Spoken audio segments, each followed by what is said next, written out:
हाय दोस्तों, मैं हूं ऋषित शाह टैली स्कूल से। और इस वीडियो में मैं आपको दिखाने वाला हूं कि आप टैली में जब पहली बार जीएसटी सेटअप करें या जीएसटी की डिटेल्स सेट करें पहली बार, तो कैसे आपको करनी चाहिए। और ये इम्पॉर्टेंट इसलिए है क्योंकि जो आप डिटेल एक बार पहली बार सेट करेंगे उसका इफ़ेक्ट पूरे टैली में होगा। तो फ्यूचर में जब भी एंट्री करते हैं हम, तो उसका इफ़ेक्ट एंट्री पे भी आता है और जीएसटी के रिलेटेड कोई भी चीज़ हो उसका इफ़ेक्ट आता है। और जब आगे जाके अगर कोई मिस्टेक होती है या कोई एरर हमें दिखता है, तो हम ज़्यादातर भूल जाते हैं कि हमने जो सेट किया था उसकी वजह से ये भी एक रीज़न है कि एरर दिख सकता है। और हम ढूंढते रहते हैं पूरे टैली में कि एरर कहाँ से आ रहा है और हमें मिलता ही नहीं। तो इसीलिए हम सेटअप मैं आपको दिखाऊंगा कि कैसे एग्जैक्टली करना है, और वो डिपेंड करता है कि आपका बिजनेस कौन सा है, आपके प्रोडक्ट्स कौन से हैं। तो वो भी मैं आपको समझाऊंगा सेटअप करते समय। अभी फ़िलहाल मैं इस मेनू में हूँ टैली में, और मैंने कोई कंपनी ओपन नहीं की हुई है। आप यहाँ पे देख सकते हैं लिस्ट ऑफ सिलेक्टेड कंपनीज़ में यहाँ पे कोई नहीं है। तो मैं अभी आपके सामने नई कंपनी बनाऊंगा क्योंकि मेरी जो पुरानी कंपनी है उसमें टैली ऑलरेडी, अरे, जीएसटी ऑलरेडी एनेबल्ड है। तो मैं आपके सामने नई कंपनी बनाऊंगा और मैं आपको ये भी इस वीडियो में दिखाऊंगा अभी एक ही मिनट में कि आपको अगर टैली आता है तो आप कितना फास्ट उसे ऑपरेट कर सकते हैं। ये मैं आपको एकदम एक ही झटके में कंपनी क्रिएट करके दिखाता हूँ अभी। तो अभी मैं बोलूँगा नहीं, अभी मैं आपके सामने ही ये कंपनी क्रिएशन की स्क्रीन है आपके सामने ही आप देख सकते हैं। यूट्यूब में वीडियो में गिन सकते हैं कि कितनी सेकंड में मैं ये कंपनी क्रिएट कर देता हूँ जो नॉर्मली लोग करते हैं। तो मैं शुरू करता हूँ, आप सेकंड गिनना शुरू कीजिए।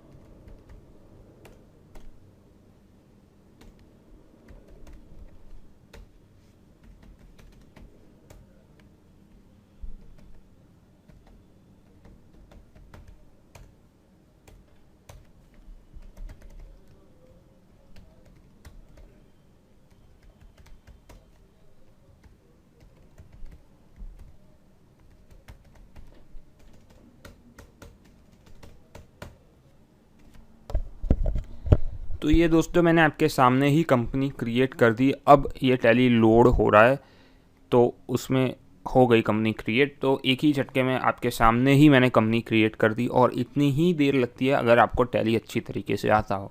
और अगर आपको अच्छे तरीके से टैली सीखना है तो आप टैली स्कूल ज्वाइन कर लीजिए, tellyschool.com पे जाके और ज्वाइन कर लीजिए। वहाँ पे मैंने पूरा प्रोसेस दिया हुआ है और आपको रोज़ ईमेल भी आएंगे टैली स्कूल से। प्लस आप ये चैनल को भी सब्सक्राइब कर दीजिए, तो आपको रोज़ जो मैं ये सवाल अपलोड करता हूँ वीडियोस, जो मैंने नई सीरीज शुरू की है रोज़ एक सवाल, उसमें मैं अपलोड करता हूँ। तो आज का सवाल यही है कि आप जीएसटी जब पहली बार सेटअप करें तो कैसे टैली में करना है। तो अभी मैंने जीएसटी इसमें एनेबल नहीं है क्योंकि अभी नई कंपनी क्रिएट की है हमने आपके सामने। तो अब हम जाएंगे फीचर्स में, यहाँ से F11 प्रेस करके या क्लिक करके उसमें हम जाएंगे स्टैट्यूटरी एंड टैक्सेशन में। उसमें पहला ही ऑप्शन है enable goods and services tax या जीएसटी, तो हम उस पर वाई प्रेस करके एंटर प्रेस करेंगे। और दूसरा ऑप्शन है सेट ऑल्टर जीएसटी डिटेल्स। अब ये सेट स्लैश ऑल्टर है, इसमें भी बहुत लोगों का कन्फ्यूजन होता है कि ये कैसा है। अब ये ऐसे क्यों है वो मैं आपको बताता हूँ। आप जब पहली बार हम जीएसटी सेट करेंगे तो हम लेंगे सेट जीएसटी डिटेल्स, और जब दूसरी बार अगर हमको कुछ चेंज करना है तो हम उसे देखेंगे ऑल्टर जीएसटी डिटेल्स। यहाँ पे ऑब्लिक दिया गया है, इसका मतलब ये है कि ये और है, सेट और या फिर ऑल्टर जीएसटी डिटेल। तो जब हम दूसरी बार देखेंगे तो ये ऑल्टर हम देखेंगे, इसे सेट की तरह नहीं देखेंगे। तो वाई प्रेस करने के बाद अब यहाँ पे स्टेट आपका जो भी है वो आप सिलेक्ट करेंगे। मेरा गुजरात है तो मैं गुजरात सिलेक्ट करता हूँ। अब यहाँ पे अगर आप कंपोजिशन डीलर हैं तो आपको कंपोजिशन सिलेक्ट करना है, और रेगुलर है तो रेगुलर सिलेक्ट करना है। अगर आपने यहाँ पे कंपोजिशन कर लिया और आप रेगुलर डीलर हैं तो आपका पूरा डेटा अलग तरीके से आएगा, और आपको जो रेगुलर में जीएसटी के रिटर्न्स होते हैं, जीएसटी की एंट्रीज होती है, वैसे करने नहीं मिलेगी टैली में, वो फंक्शनलिटी ही बंद हो जाएगी। तो इसी वजह से अगर आपने रेगुलर सिलेक्ट नहीं किया है और आप रेगुलर डीलर हैं तो रेगुलर सिलेक्ट कीजिए यहाँ पे, वरना आगे जाके तकलीफ होगी और आपको पता नहीं चलेगा कि ये एरर आ कहाँ से रहा है। तो हम रेगुलर सिलेक्ट करेंगे इधर, क्योंकि जनरली मेजॉरिटी लोगों का रेगुलर ही होता है, तो इसलिए मैं यहाँ पे भी अभी एग्जांपल में रेगुलर लेता हूँ। अब एसएससी ऑफ अदर टेरिटरी, तो ये नो सिलेक्ट करेंगे क्योंकि जनरली एसएससी अदर टेरिटरी का नहीं होता है। अदर टेरिटरी यानी कि आउट ऑफ इंडिया या जो भी इंडिया के बॉर्डर लीगली जो इंडिया के अंदर नहीं आता वो। तो हम एंटर प्रेस करेंगे। अब जीएसटी आपको यहाँ पे जीएसटी या यूआईएन इनपुट करना है। अब मैं यहाँ पे एक फेक जीएसटी इनपुट करूँगा, इनवैलिड भी हो सकता है, लेकिन आपको अपना जीएसटी इनपुट करना है। तो मैं एंटर प्रेस करने की कोशिश करूँगा, जीएसटी नॉट स्पेसिफाइड, तो ठीक है मैं एंटर प्रेस करता हूँ। एप्लीकेबल फ्रॉम, अब ये इंपॉर्टेंट ऑप्शन है यहाँ पे, क्योंकि एप्लीकेबल फ्रॉम तब होगा या तो आपने जब से जीएसटी का आपका नंबर लिया है तब से, या अगर आपका वेट या ऐसा कोई पुराना नंबर था तो आपने जब से जीएसटी में कन्वर्ट किया है तब से एप्लीकेबल होगा आपको जीएसटी। भले ही आपने बिजनेस शुरू नहीं किया है, लेकिन अगर आपके पास जीएसटी का नंबर है तो एप्लीकेबिलिटी हो जाएगी, क्योंकि आपको रिटर्न तो भरने ही पड़ेंगे। तो जब से आपने जीएसटी नंबर लिया है, जब जिस डेट पे आपको इशू हुआ है वो डेट आप यहाँ पे एंटर करेंगे। इस एग्जांपल में मैं 1 अप्रैल ले रहा हूँ। फिर पीरियोडिसिटी ऑफ जीएसटीआर 1, अब इसमें टर्नओवर के हिसाब से या फिर आपने जैसे ऑप्ट किया है उसके हिसाब से आपको जीएसटी की एप्लीकेबिलिटी लगती है जीएसटी-1 रिटर्न भरने, जीएसटीआर-1 रिटर्न भरने की। तो अगर आपका मंथली है तो आप मंथली सिलेक्ट कीजिए, क्वार्टरली है तो क्वार्टरली सिलेक्ट कीजिए। यहाँ पे मैं क्वार्टरली ले लेता हूँ, क्योंकि इस वापस मेजॉरिटी लोगों का क्वार्टरली होता है, बड़ी बड़ी कंपनीज का ही मंथली होता है। तो क्वार्टरली। ई वे बिल एप्लीकेबल, अब ये नया ऑप्शन है ई वे बिल का, तो अगर आपने टैली अपडेट किया है और आपको ये ऑप्शन दिख रहा है तो आप इसमें येस कर देंगे। बाय डिफ़ॉल्ट ये येस ही होगा। तो अगर आपका जो सेल है या परचेज़ है वो 50,000 से ऊपर है और इंट्रा स्टेट है, तो आपको कंपलसरी ई वे बिल की डिटेल डालनी पड़ेगी और ई वे बिल अपलोड करना पड़ेगा और ई वे बिल नंबर जनरेट करना पड़ेगा ई वे बिल पोर्टल पे से। तो आप येस रखेंगे और वापस ई वे बिल की एप्लीकेबिलिटी भी यहाँ पे आप एंटर करेंगे। वो जनरली फरवरी से होती है या मार्च से होती है, एग्जैक्ट डेट मुझे नहीं पता, लेकिन फरवरी या मार्च में आया था। और यहाँ पे अप्रैल इसलिए सिलेक्ट किया है, हो गया है ऑटोमेटिक, क्योंकि हमारा जीएसटी ही 1 अप्रैल से एप्लीकेबल है। तो उसके पहले अगर जीएसटी ही नहीं है तो हमको ई वे बिल भी नहीं लगेगा। तो अगर आपका फरवरी या मार्च के बाद का समय है या डेट है तो आपकी सेम ही डेट होगी ये जीएसटी एप्लीकेबिलिटी की और ई वे बिल एप्लीकेबिलिटी। अगर आप उस बीच के समय में जीएसटी में डील कर रहे हैं तो आपको ये ई वे बिल की एग्जैक्ट डेट इनपुट करनी पड़ेगी जिस दिन नोटिफिकेशन आया था, या नोटिफिकेशन में जो डेट कही गई है कि इस डेट के बाद आपको ई वे बिल एप्लीकेबल होगा। अब हम एंटर करेंगे और ई वे बिल थ्रेशोल्ड 50,000 है। अगर फ्यूचर में चेंज हो जाए तो आप ये चेंज भी कर सकते हैं यहाँ पे। अब थ्रेशोल्ड लिमिट इंक्लूड्स, ये जो 50,000 की थ्रेशोल्ड लिमिट है वो taxable and exempt goods value है या टैक्सेबल गुड्स वैल्यू है या इनवॉइस वैल्यू है। हम जनरली इनवॉइस वैल्यू लेंगे क्योंकि ये ज़्यादा अच्छा ऑप्शन है और इसमें आपको गिनने में भी आसानी होगी। आपकी जो भी इनवॉइस है आप उस पर ई वे बिल इशू कर दीजिए अगर 50,000 से ऊपर जाता है तो। E way bill applicable for intra state, अब कई स्टेटों में अंदर ही अंदर अगर आप ट्रांसफ़र करते हैं गुड्स, जो इसका मतलब ये है कि अगर आप फॉर एग्जांपल मैं गुजरात में रहता हूँ और मैं गुजरात में ही एक सिटी से दूसरे सिटी में ट्रांसफ़र करता हूँ या सेल करता हूँ गुड्स, तो मुझे ई वे बिल एप्लीकेबल है या नहीं। मेजॉरिटी स्टेट्स में या कह सकते हैं कि कुछ स्टेट्स में एप्लीकेबल है। तो अगर आपके स्टेट में एप्लीकेबल है इंट्रा स्टेट पे ई वे बिल तो आप येस सिलेक्ट कीजिए, अगर नहीं है तो नो सिलेक्ट कीजिए। मैं यहाँ पे येस रहने देता हूँ क्योंकि एक बार अगर आपने यहाँ पे नो कर दिया और आपके स्टेट में येस है तो आपको ऑप्शन आएगा नहीं ई वे बिल का, और आप बिना ई वे बिल के ही अगर जाने देंगे गुड्स तो हो सकता है आपको पेनल्टी भरनी पड़े, या फिर आपको पता है कि इस पे ई वे बिल लगता है और आप टैली में ऑप्शन ही ढूंढते रह जाएंगे, आपको मिलेगा नहीं। तो यहाँ पे येस रहने दीजिए और अगर आपका नहीं है तो एक बार पक्का करके यहाँ पे नो कर दीजिए। अब हम एंटर प्रेस करेंगे और आगे जाएंगे। Enable tax liability on advance receipts. अब ये कुछ एडवांस्ड ऑप्शन है जो बाय डिफ़ॉल्ट टैली में नो है, क्योंकि जनरली मेजॉरिटी लोग ये यूज़ नहीं करते। अब आपके बिजनेस में ऐसा है कि आपको एडवांस में पैसा मिलता है, तो आप ये ऑप्शन यूज़ कर सकते हैं। तो यहाँ पे आपको येस करना पड़ेगा, और फिर अगर आपको एडवांस में आपका जो रिसिप्ट होती है बिज़नेस में वो आती है, तो उस पर जीएसटी भरना पड़ेगा एडवांस दिखा के। उसकी ट्रीटमेंट अलग होगी जीएसटी में, और आपको उस फीचर को एनेबल करने के लिए यहाँ पे येस करना पड़ेगा। तो यहाँ पे मैं फ़िलहाल नो रहने देता हूँ, क्योंकि ये थोड़ा सा एडवांस टॉपिक है, और अभी फ़िलहाल हम रहने देते हैं। इस एग्जांपल में सिंपल रखते हैं। Enable tax liability on reverse charge purchase from unregistered dealer. अब ये इंपॉर्टेंट है, अगर आप यहाँ पे येस नहीं करेंगे और अगर आप अनरजिस्टर्ड डीलर से ले रहे हैं, तो रिवर्स चार्ज में आपको ही जीएसटी भरना पड़ेगा अनरजिस्टर्ड डीलर की ओर से। तो यहाँ पे अगर वो ऑप्शन ये नो है, तो आपको वो मिलेगा नहीं, और आपके रिटर्न में बराबर रिफ्लेक्ट नहीं करेगा कि ये किस चीज़ का जीएसटी है। तो इसी वजह से यहाँ पे येस कर दीजिए अगर आपका रिवर्स चार्ज में लगता है, तो अनरजिस्टर्ड डीलर से आप ले रहे हैं तो।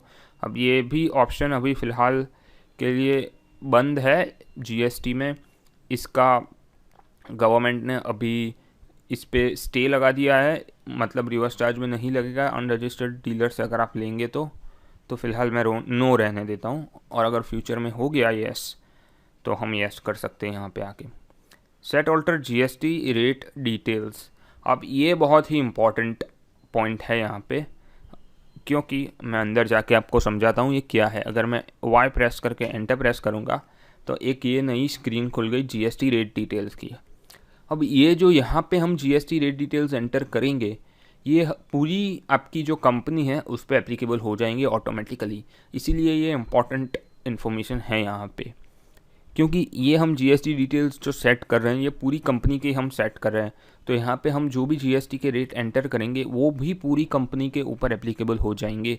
यहाँ पे हम जो भी इनपुट करेंगे, समझ लीजिए यहाँ पे हमने HSN इनपुट किया 1 2 3 4 एग्जाम्पल के लिए, तो ये पूरी कंपनी में एप्लीकेबल हो जाएगा।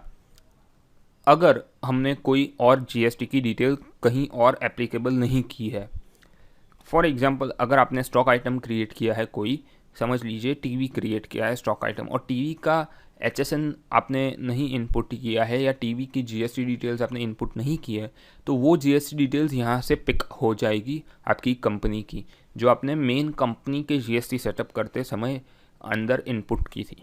और जो भी रेट यहाँ पे आप एंटर करेंगे वो भी हो जाएगा। यहाँ पे आप जो भी टैक्सेबिलिटी लेंगे वो भी पूरी कंपनी के लिए एप्लीकेबल हो जाएगी। तो इसी वजह से ये जो पूरी कंपनी पे एप्लीकेबल ना हो, इसके लिए हम क्या करेंगे, ये पूरा ब्लैंक छोड़ देंगे। लेकिन अगर आपकी कंपनी सिर्फ एक ही प्रोडक्ट में या एक ही तरीके के प्रोडक्ट में, जिस पे जीएसटी के रेट या जीएसटी की डिटेल एक ही तरीके की है, अगर फॉर एग्जांपल आप सिर्फ टीवी बेचते हैं तो उसका एक ही जीएसटी डिटेल होगा, यानी कि उसका एक ही HSN होगा, एक ही उसकी टैक्सेबिलिटी होगी, और एक ही उसका टैक्स रेट होगा। तो अगर आप ऐसे एक ही तरीके के प्रोडक्ट्स में या एक ही तरीके के सर्विसेज में डील करते हैं, तो आप यहाँ पे जीएसटी डिटेल्स सेट कर सकते हैं। फिर आपको और कहीं पे भी पूरी कंपनी में सेट करने की ज़रूरत नहीं है, ऑटोमेटिकली टैली यहाँ से पिकअप कर लेगा।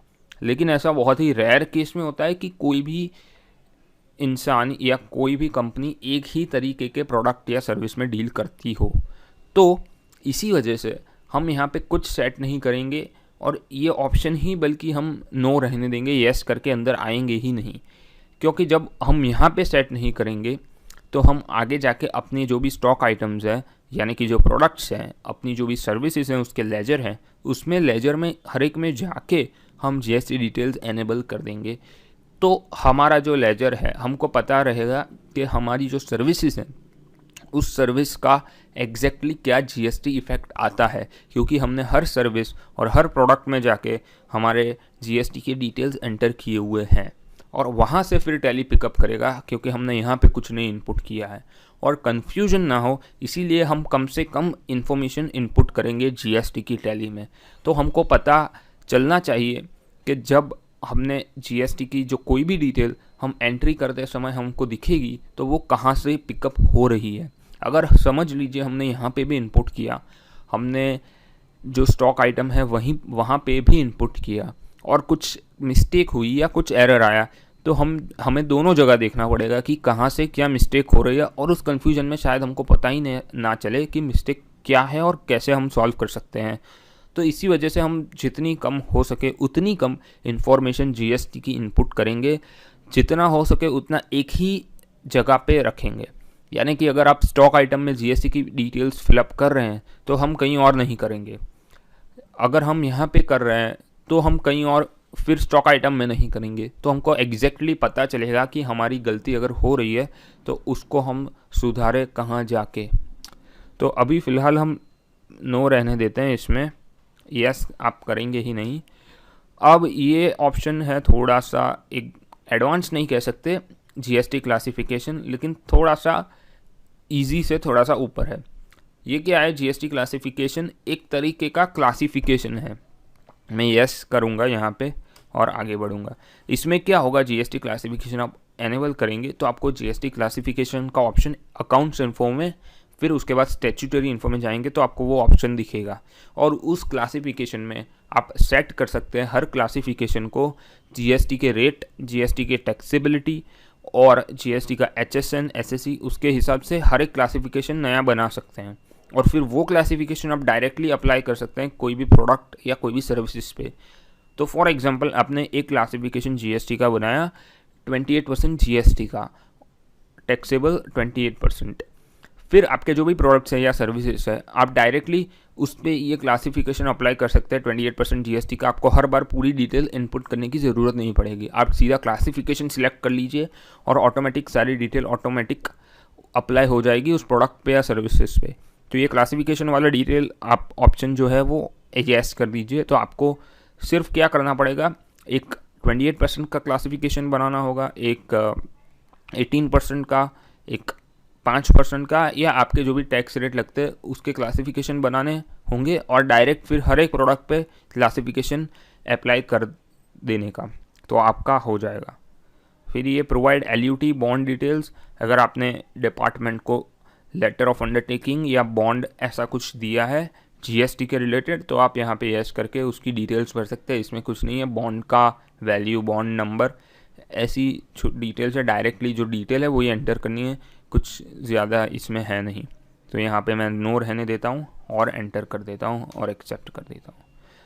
तो दोस्तों यही मैं इस वीडियो में आपको समझाना चाहता था कि जब आप पहली बार जीएसटी सेट करें तो आपको क्या ध्यान रखना है और क्यों रखना है, वो मैंने आपको इस वीडियो में पूरा रीज़निंग के साथ आपको बता दिया है। पहले से आखिरी तक आपका बिज़नेस किस तरीके का है उसके हिसाब से भी बताया कि अगर आप एक ही तरीके के प्रोडक्ट्स सेल करते हैं या सर्विसेज सेल करते हैं तो आपको यहाँ पे ही जीएसटी का रेट इनपुट कर देने और कहीं नहीं करने हैं। अगर आपके अलग अलग HSN या अलग अलग रेट वाले प्रोडक्ट हैं जो कि जनरली होते हैं लोगों के, तो आपको यहाँ पे कुछ नहीं करना है, सब नो रहने देना है ऑप्शन जो जीएसटी का है, और आगे जाके हर एक प्रोडक्ट में रेट इनपुट करना है। और अगर आपको हर एक प्रोडक्ट में रेट इनपुट ना करना हो तो आप क्लासिफिकेशन भी बना सकते हैं और डायरेक्ट क्लासिफिकेशन अप्लाई कर सकते हैं, वो भी मैंने आपको इस वीडियो में समझा दिया। और अगर आपको ये वीडियो अच्छा लगा हो तो आप सब्सक्राइब कर दीजिए टैली स्कूल को, क्योंकि मैं रोज़ नया वीडियो अपलोड करता हूँ, रोज़ एक सवाल की सीरीज़ में संडे को भी अपलोड करता हूँ। जब तक हो सके मैं रोज़ अपलोड करने की कोशिश करता हूँ और आपके सवाल मैं सॉल्व करने की कोशिश करता हूँ, सवालों के जवाब देने की कोशिश करता हूँ। अगर आपके कोई भी सवाल है या सजेशंस हैं या आपके कोई भी डाउट है टैली में, तो आप इस वीडियो के नीचे कमेंट कर सकते हैं #AskTallySchool। आपको वो हैशटैग इस वीडियो में नीचे जो ब्लू कलर की रिबन है या ब्लू कलर की जो बड़ी सी लाइन है उसमें मिल जाएगा, पूरा क्या करना है आपको डिटेल मिल जाएगी, #AskTallySchool, और आप फिर नीचे सवाल पूछ सकते हैं और मैं उन सवालों के जवाब देने की कोशिश करूँगा। और अगर आपका सवाल अच्छा लगा तो उस सवाल पे से मैं आपका जो जवाब है वो पूरा उस पे से ही पूरा एक वीडियो बना के अपलोड कर दूंगा, तो आपको क्लियरली पता भी चल जाएगा कि क्या हो रहा है एग्जैक्टली। तो रोज़ एक सवाल में आपका ये जो लेटेस्ट वीडियो है ये दिखने के लिए आपका बहुत बहुत धन्यवाद। और मैं कल ही आपको ऐसे ही वीडियो में कल वापस मिलूँगा और आपके डाउट्स और सवाल सॉल्व करने की कोशिश करूँगा। तो सब्सक्राइब कर दीजिए टैली स्कूल को, तो आपको कल नया वीडियो जब भी आएगा तो नोटिफिकेशन आ जाएगा। इस वीडियो को देखने के लिए वापस एक बार बहुत बहुत धन्यवाद।